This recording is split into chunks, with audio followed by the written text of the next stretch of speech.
First of all, it needs to be manufactured at scale, ideally close to where it's being used, depending on the vaccine. It needs to be purchased, so somebody somewhere needs to put the money up to pay for it. And then, of course, it needs to reach people, it needs to be distributed.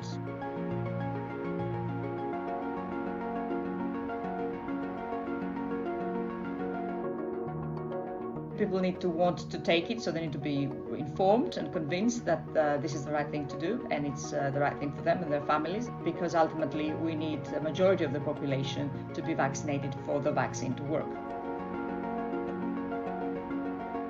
Depending on the type of product, it could be fridge temperature 2 to 8 degrees Celsius, or it could be a normal freezer, or ultra cold chain, so -70, -80. And so the vaccine basically goes off if it's not kept in these conditions. It's hard to see how it would work in settings where there's no electricity, for instance.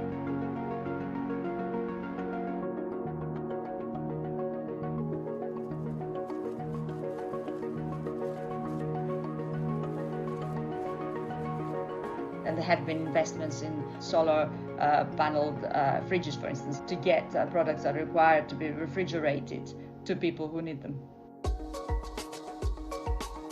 Some vaccines are easier to administer by people who are more generally sort of trained, and some vaccines require a lot more sophistication. You might need different levels of skills of healthcare workers to take it out of, for instance, ultra-cold refrigeration, perhaps to mix it on the spot, depending on the type of the vaccine. Say you're in a remote village in the Philippines, it might take 8 hours of travel to get to, where you're walking, you're riding a bicycle, you're taking a boat. It's very difficult to get these vaccines to people.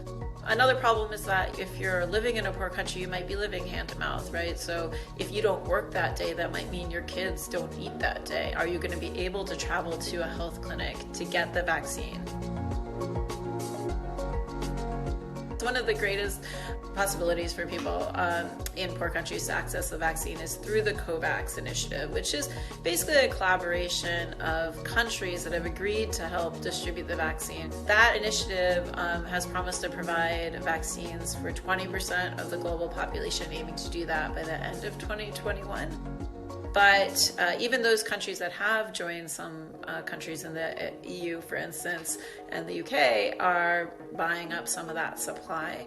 But it's still, I think, the best chance of getting a vaccine for many poor countries. The most optimistic scenarios, we'll be looking at 12 to 18 months, perhaps 2 years before the whole of the world is vaccinated. But certainly some countries, wealthy countries, will get there first. That's for sure.